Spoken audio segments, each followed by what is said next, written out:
大家好，我是量化西红柿。今天是8月5号啊，今天真的是见证历史的一天，全球的资本市场大崩盘啊，估计有的人笑死，有的人哭死。做对了方向的人呢就笑死了，做错了方向的人就亏死了。像这种行情的话，它走的其实就是两个极端啊。什么原因呢？一方面是由于这个美国它披露的这个经济数据啊，让人大跌眼镜。其实之前的数据其实看着还是挺不错的，大家普遍的预期就是说这个美国的经济能够实现这种软着陆。现在看来的话，这个硬着陆的风险在加大。另外就是巴菲特他大举砍仓了一半的这个苹果仓位啊，因为他管理的资金量很大，是吧？他在这个资本市场的影响力可以说是不亚于这个联储的议息会议啊。另外就是还有就是这个浓眉大眼的这个英特尔，是吧？它 Q2的这个财报以及后面的这个业绩指引啊，也是远远低于预期。它要裁员15%，而且要暂停派息。所以说这么一大堆这个突发消息啊，共振，再加上之前的这个美股的这个科技七雄，之前也是跌创新高，所以说它积累了大量的这个获利盘啊，就共同导致了这一次的全球市场的暴跌。这个时候呢，其实联储的降息好像就成了一个必须采取的一个行动，是吧？其实大家都可以预计到了，原来就是说大家都还想着这个借这个降息的利好来出货，也能卖个好价钱，是吧？而且呢，也不至于说把市场给搞崩了。现在出了这么一大堆利空啊，就有些人就开始抢跑了，然后呢，就上演了那个老虎追兔子的游戏，是吧？那谁也不想成为那个跑得最慢的那只兔子，结果就是相互踩踏，互相伤害啊。其实现在大家也可以看得到啊，就是美国一国的这个经济啊，是吧？它对全球的一个影响，全球都在跌啊。这个白天的这个亚太市场是吧？部分国家都直接熔断了。之前也跟大家说过，就是这个数字货币市场，它在这个开放 ETF 之后呢，它的这个走势啊会越来越像美股，它这个类黄金的这种避险属性呢在逐步的弱化，至少目前看起来是这样啊。所以说这一轮股市的下跌呢，它也同样传导到了这个数字货币市场，估计这一波又是爆仓了不少的人啊。我这边在进行的这个程序化交易呢，收益还是很可观的啊，账户又创新高了。像这种行情，即使说你策略程序中的这个指标啊设计的不是太完善，但是像这种趋势行情呢，基本上程序那边都能够捕捉得到。震荡行情的时候，你用网格是吧？这个利润累积的比较慢，而且也有不少的这个交易损耗，但总体来讲应该还是能赚钱的。但是像这种趋势行情一来啊，不管是向上还是向下，其实程序它都是能够捕捉得到的，都能够狠狠的赚一笔啊。那么开始前呢，我就随便聊几句啊，因为今天这个这个跌的太猛了，是吧？啊，下面我们继续之前的这个内容啊，继续讲我们之前这个程序。那么上一次的话，我们讲到了提取这个交易标的的一些基础信息，就是这一部分啊，我们都讲完了。然后还有这个获取 USD 的可用余额，我们也讲完了。那么接下来我们要做的是什么呢？就是还要来做一个事情啊，就是我们要获取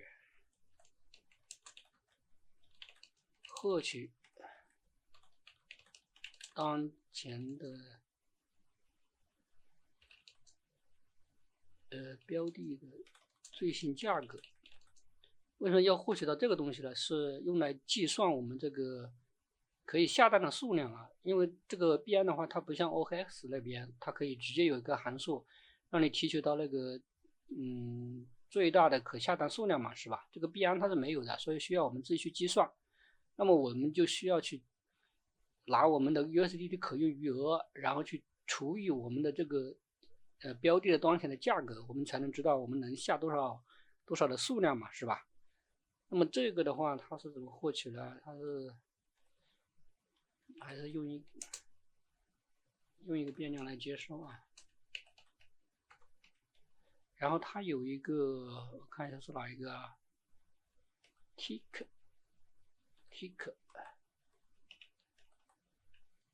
这个啊，用这个函数，它就可以获取到这个标的的价格。那么这个标的是哪个呢？标的就是我们操作这个标的，是吧？也就是这个，把这个复制过来就行了。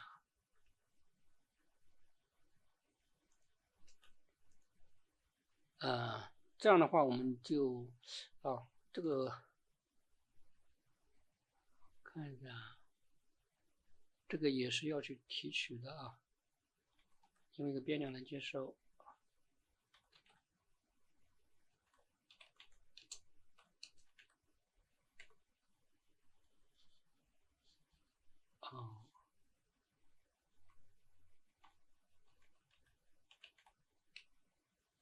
转换成5点数啊。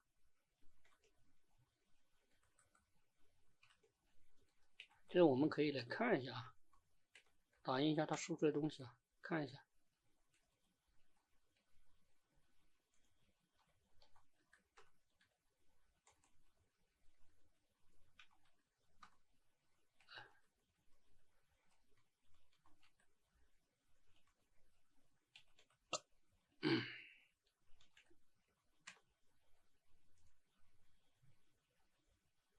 前面这些都先注释掉吧。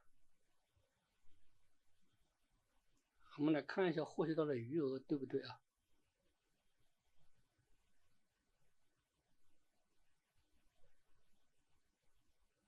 这个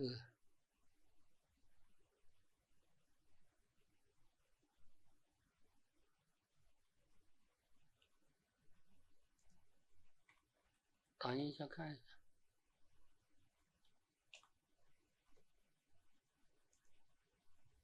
这个变量要先定义一下。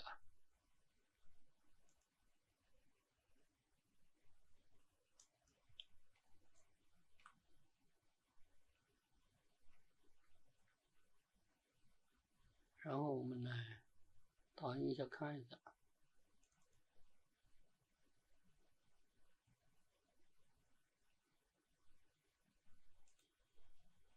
运行的。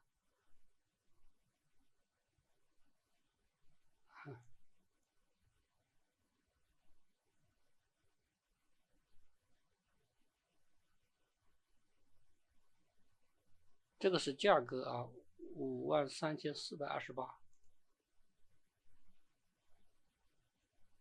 它这个模拟盘的话，它这个数据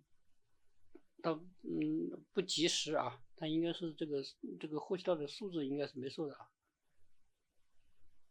就是这个啊，就是我们用这一行代码，就是从这个返回的这个结果里面把这个给提出来了。我们提出的是这个 K 嘛，它返回的就是这个值，所以就是这个啊。然后余额是 USD 余额是3675，我们看一下3675啊。所以说这样的话，这个数据获取没有问题啊，是对的啊。那么这个就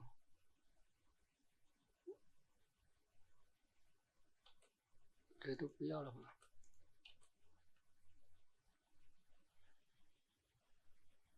然后我们就要开始来这个计算这个下单的数量了啊。那么首先我们还是要先做一个判断啊。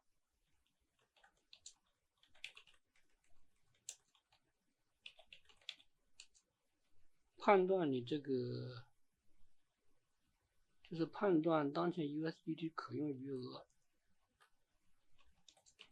是否满足这个下单的条件啊。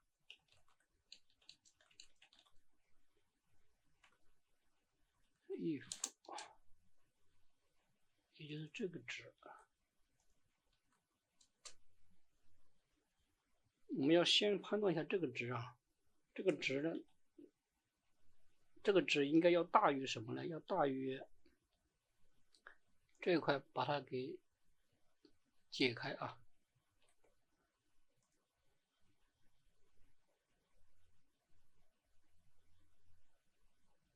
这些我们都要先定义，在上面先定义一下，要不然的话你下面使用不到啊。下面使用的时候，因为它是通过条件来判断的嘛，如果这个条件不满足的话，那个这些就没有值，你后面这样直接使用是使用不到的啊，这样程序会报错的。这个变量没有定义啊，所以我们先把这个全都在上面定义一下。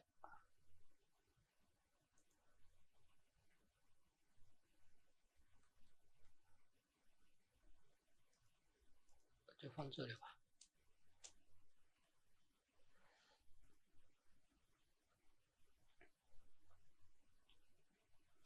等于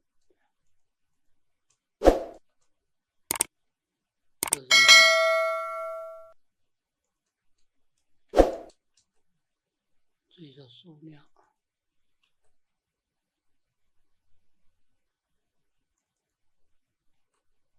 这个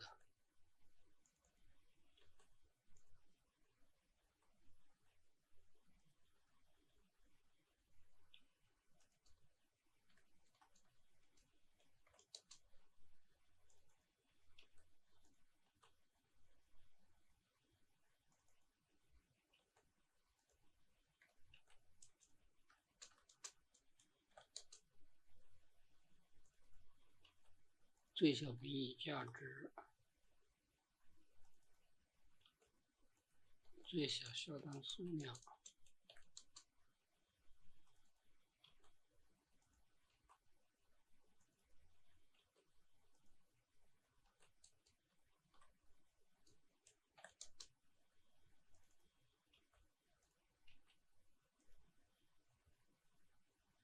然后我们要来判断啊。那么首先的话呢，我们要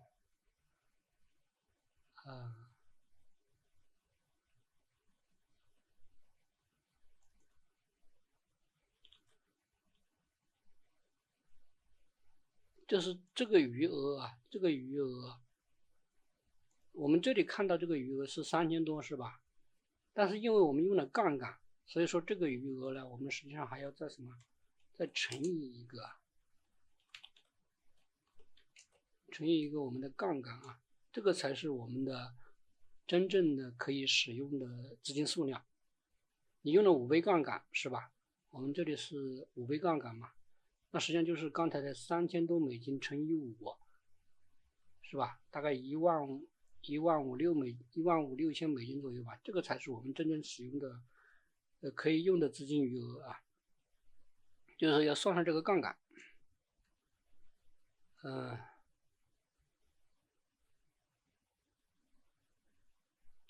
然后呢，它如果小于什么呢？小于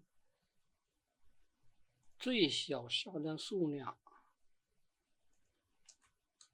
去乘以当前的价格，这个是什么意思啊？这个就是说，比如说这个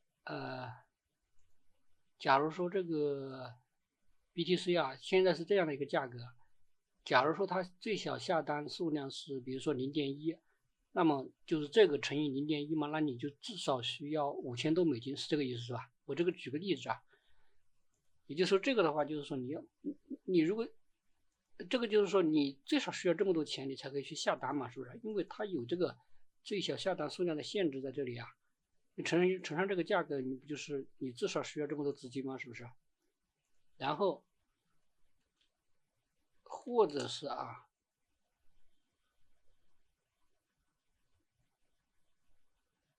或者是这个小于什么呢？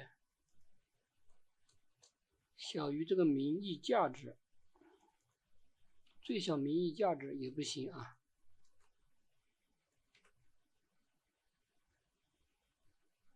如果是这样的话，我们就打印一个叫做可用资金不足。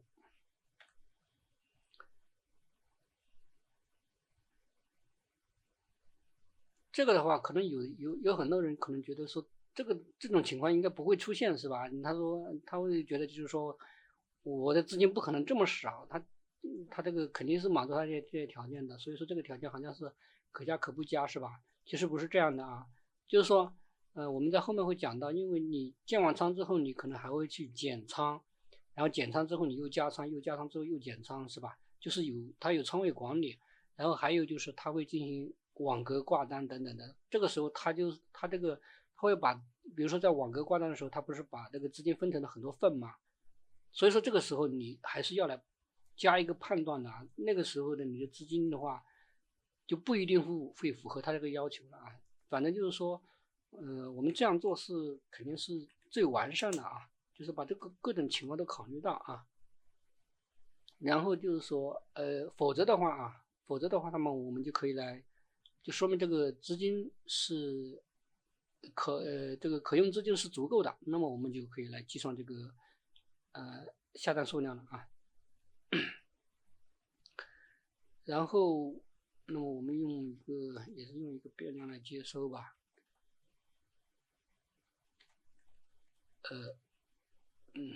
这个吧，等于，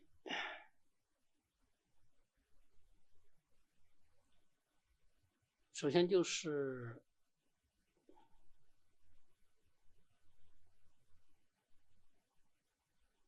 这个，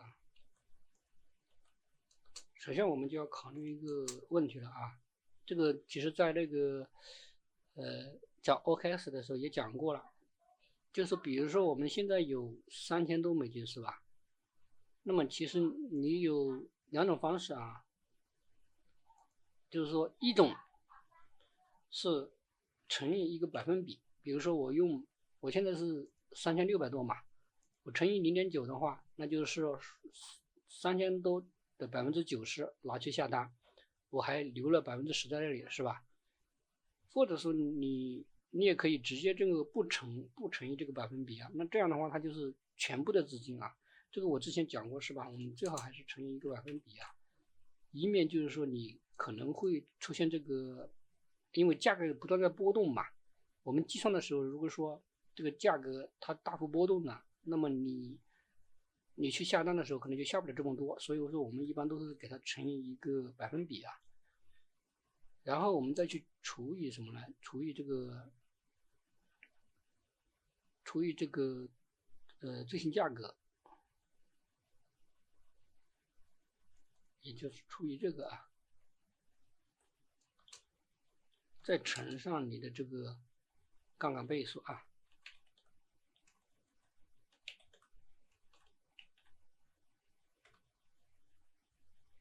这样的话，那大概就是得到你这个可以下单的数量啊。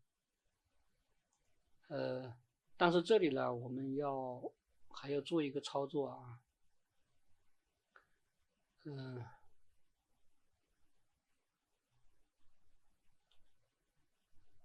我们先看一下吧，我们先打印一下看一下这个数量是多少啊。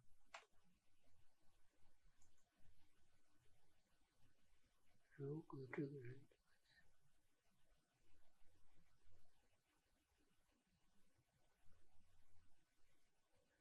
我们这个资金肯定是足够的啊。我们来看一下，我们可以下多少啊？这里还是注释掉吧。不能注释掉了。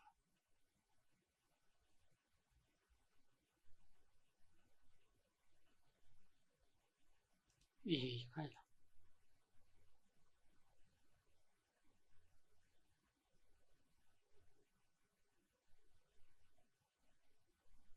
我们可以下这么多啊。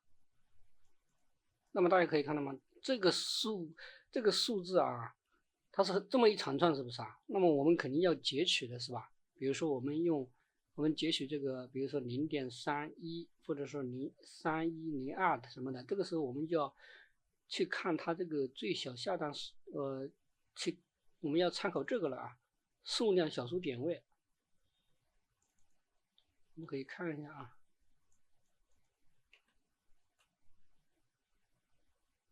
BTC USDT，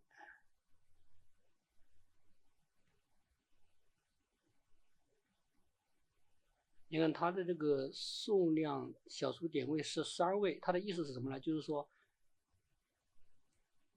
我们最多可以下到小数点后取3位嘛，也就是说我们应该是也就是取出来这个值啊，取出来这个值。你后面这么一大堆的话，其实没用的啊，因为它限定的小数数量点位是3位，所以说我们要这么来取。但是呢，如果用普通的方法去取啊，它会有个什么问题呢？它会进行45入啊。我这里写了一个函数，我给大家看一下啊。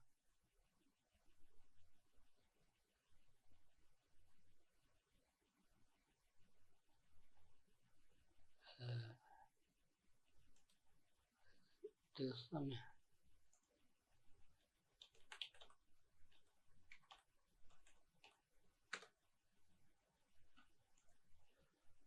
我复制过来给大家看一个函数啊。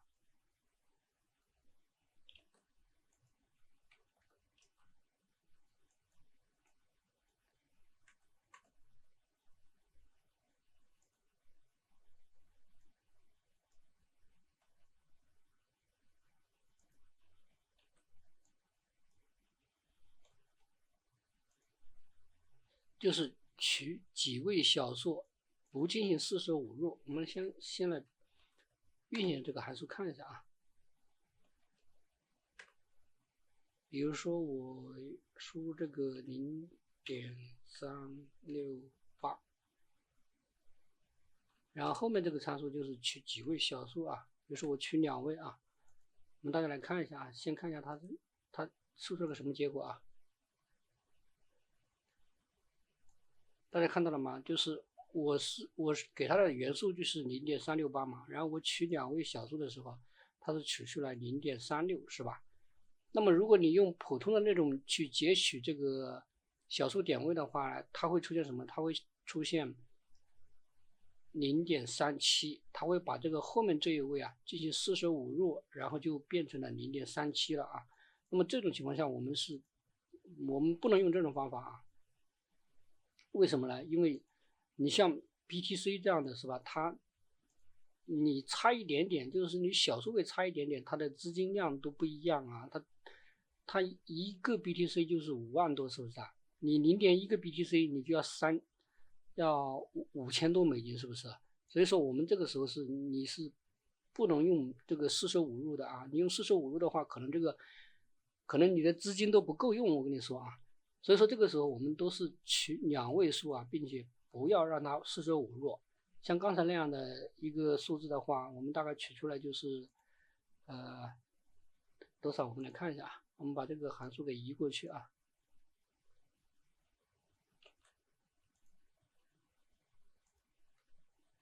这个也是非常重要的一个处理方法啊。这个没给它导入。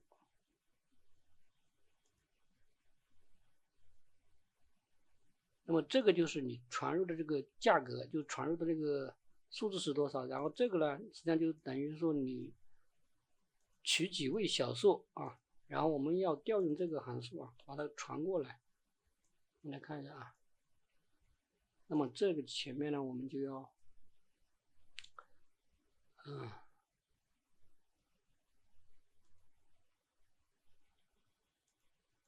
我们来调用这个函数啊。然后第一个参数就是刚刚这一长串计算出来的那个数字是吧？然后后面呢，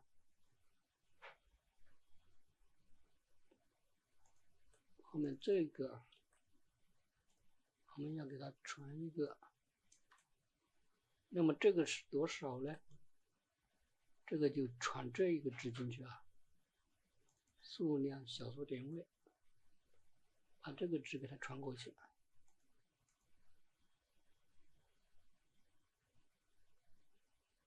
那我们可以这样啊，我看一下，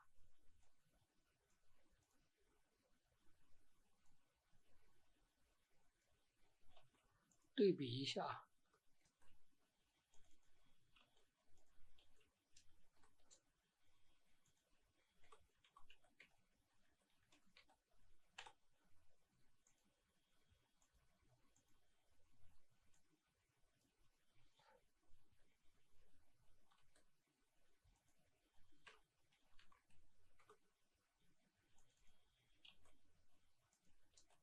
这打印也是它这个取了这个用了这个函数之后，它得到的值啊。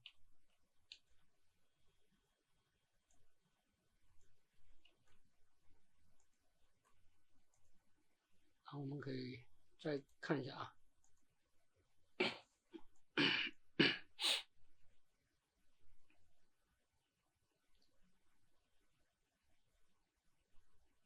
哎，这个哪个地方出错了？我看一下。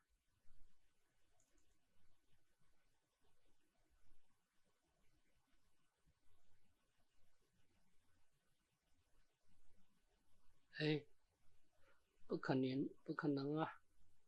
怎么是0.0呢？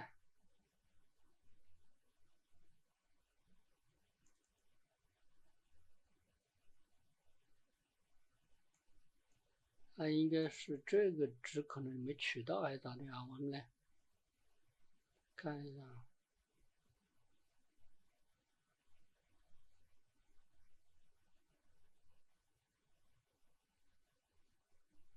啊，这里写错了啊，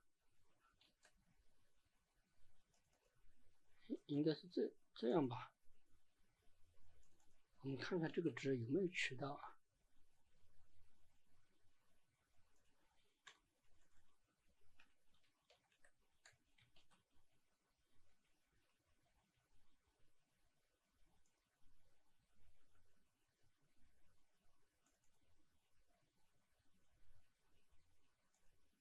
这里打印出来一长串东西是吧？把它关掉。我们看一下这个值有没有取到啊？再运行一下。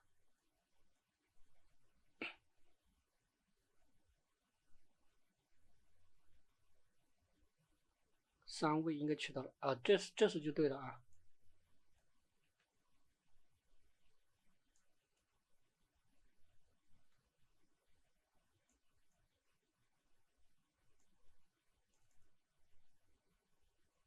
第一个 pp_print 是这个，第二个是这个，第三个print， 第一个、第二个，第三个就是这个值啊，那就是说 BTC USDT 它的这个数量小数点位是3啊，是3位，然后我们这样值你去取的话，你看。如果你用普通方式去取啊，它就会取成0.313，它会把这一位45入嘛。我刚刚讲了，我们不要45入啊，就取3位的话，那就只取这3位。所以说这样的话，这样的这个数字就是我们用可用资金的90%去下单的时候，它所计算出来的我们的这个下单数量啊。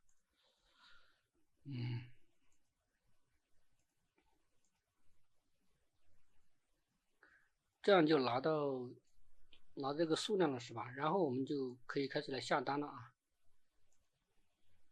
那么这里的话，就这些都不要了啊，用这一段代码，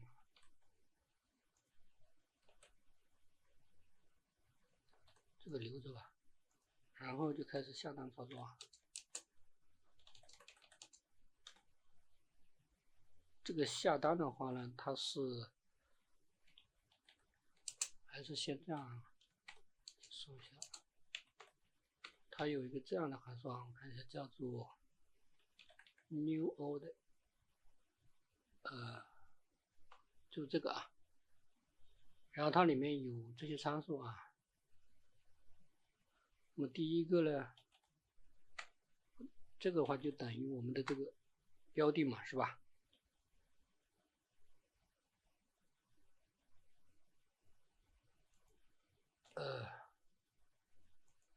然后它的这个有一个叫方向，方向我们要等于什么呢？等于我们的这个操作方向。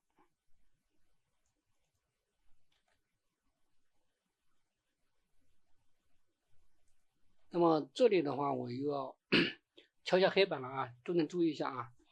这个币安它在进行下单操作的时候，它的这个方向啊，它不跟 OKX 一样，OKX 是小写的，它这个币安的话，它是这个大写的啊，它是这样的，buy 它是这样啊 ，sell 它是这样，它要大写的啊，不能小写的啊。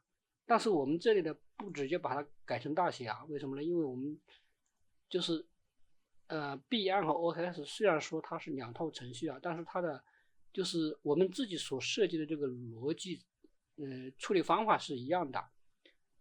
只是说它后台的它调用的 API 不一样嘛，所以说它的那个实现方法不一样，但是我们自己所设计的逻辑它是一样的，所以说这些代码的话，实际上就是说这边也可以这么，币安上也可以用这些代码，那么那个 OKS 上面也可以用这些代码啊，它只是说稍微有些不一样。我们为了保证，就是说以后假如说你想到了一个什么新的逻辑方法，你需要去改的时候呢，你只要去改不一样的地方就行了，是吧？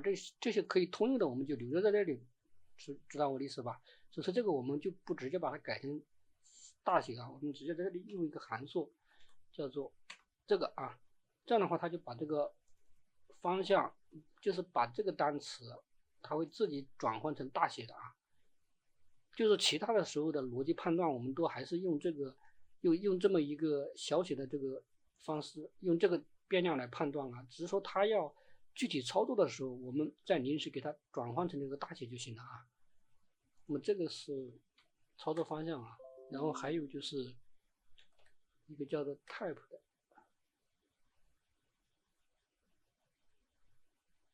啊，纳指又跌了6%几啊。开盘跌了6%几，不管了啊。然后这里呢，我们要用这个，还是用这个 market 啊，就是这个市价啊。这个我之前讲 OKX 的时候已经讲了很多次了啊，就是说为什么要用市价啊，这个我不再重复了啊。如果说你还是不明白的话，你自己再去听我以前讲过的那些啊。这里用市价下单啊，然后这个，那么这个是数量啊，数量的话就是这个啊。这个数量没有定义啊，那这个上面先定义一个啊。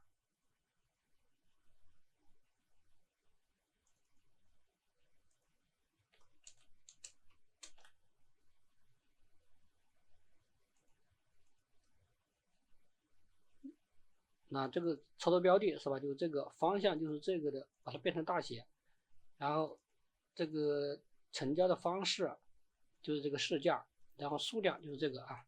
这样的话呢，就可以把这个单子给下来啊。我们可以来打印一下看一下啊。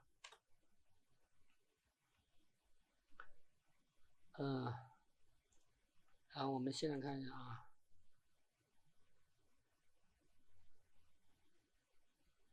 现在是没有仓位的啊，没有仓位的啊。我们下个单试一下，那个就用做多吧，无所谓啊，反正是这个模拟盘给大家演示一下啊。等一下。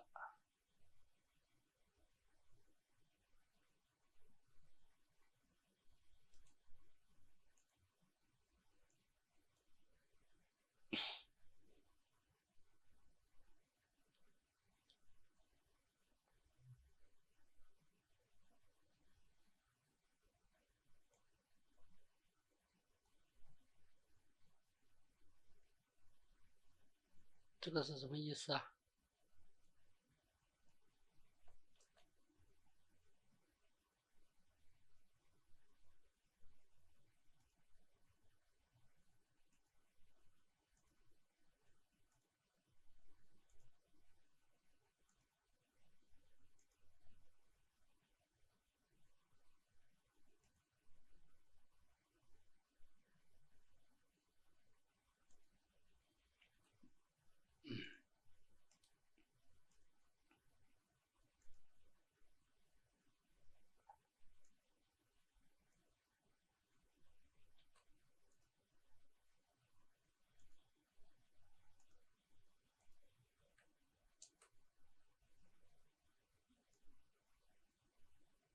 杠杆账户余额不足，用0.9都不行啊。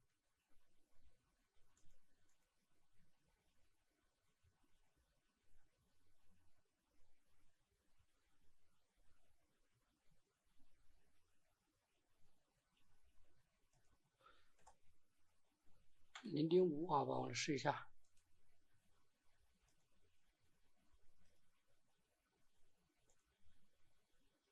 怎么会不行呢？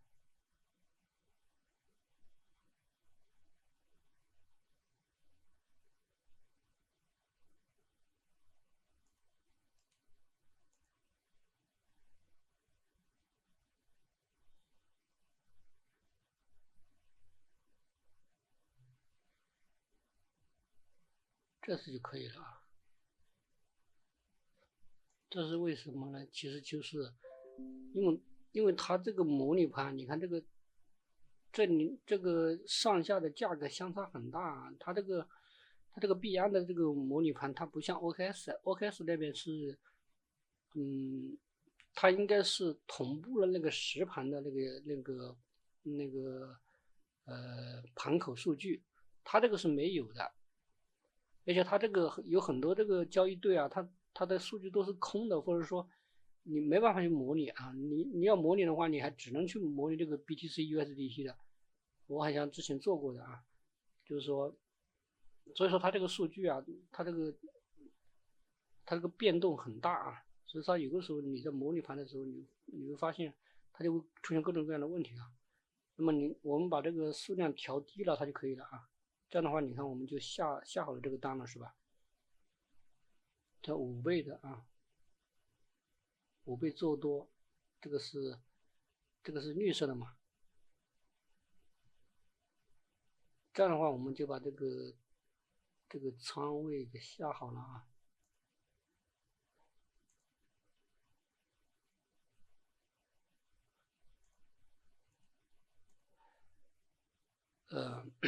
然后呢，我们要来提取这个订单号啊，也是跟 OKS 一样啊，我们要提取这个订单号，然后去查询一下它这个订单是不是成交了啊。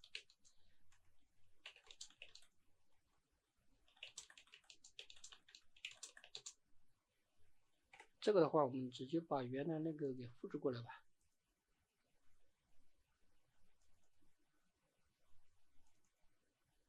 这个逻辑其实是一样的啊，只是它背后实现的方法不一样。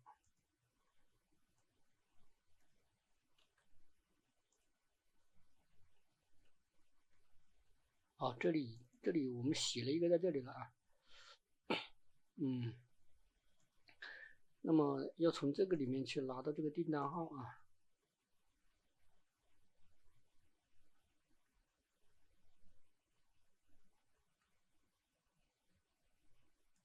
这个是打印的啊，是打印的这个查询可用余额的时候输出这么一大堆东西。那么最后下单下完之后，它是这个啊，它返回的是这个东西啊，它返回的是这个东西。然后我们要去拿这个订单号，它应该有一个，这是客户端 ID， 我们拿这个。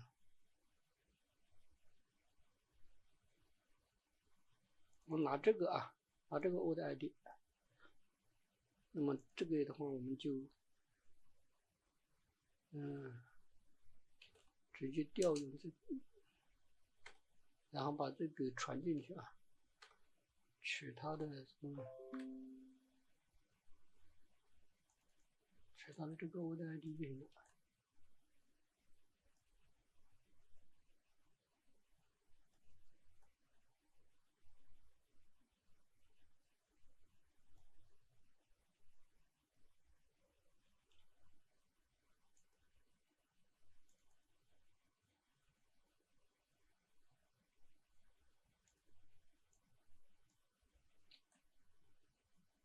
然后我们再去查询一次它。那么这里它用的是什么方法呢？它用的是这个啊，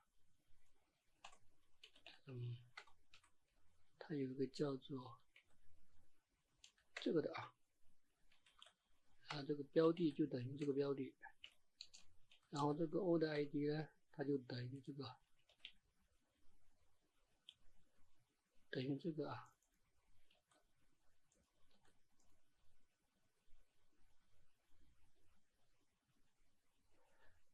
然后他这里判断的时候，他是怎么判断呢？他要，我们可以打印一下给大家看一下啊。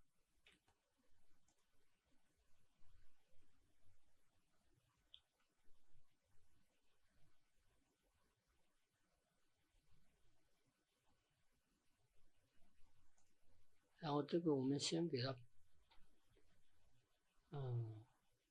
先给它平掉吧，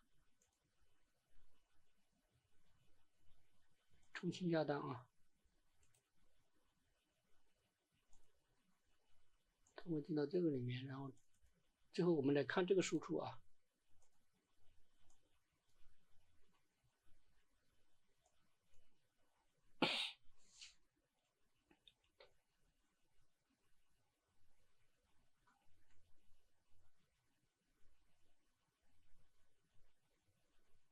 实际上它查询的就是这个啊，就是这个 ppprint， 它输出来就是这一串东西。然后我们在里面找哪个东西呢？找这个啊，找这个叫状态的。如果它等于这个了，它就是成交了啊。所以这里怎么写呢？因为它这里返回的时候啊，你看它就是一个整体的一个字典啊，它不像 OKS 那边，它是一个数组，数组里面有字典，所以这个的话，我们就直接取这个啊，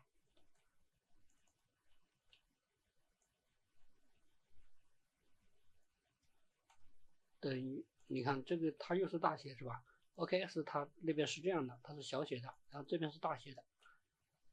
那么如果说这个字典里面的这个 K 它的 value 等于这个了啊，只等于这个了，那么就订单成交了啊。所以说我们可以再来试一下啊，把这个订单再给它平掉，要反弹了啊，反弹了。然后我们再运行一下，它应该输出来订单已成交啊。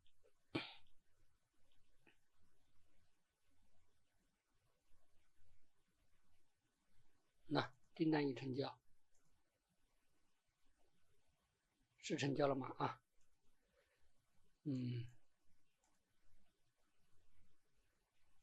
那么这样的话，我们单子下完了，然后呢，我们就要下一步我们要下这个止盈止损单啊。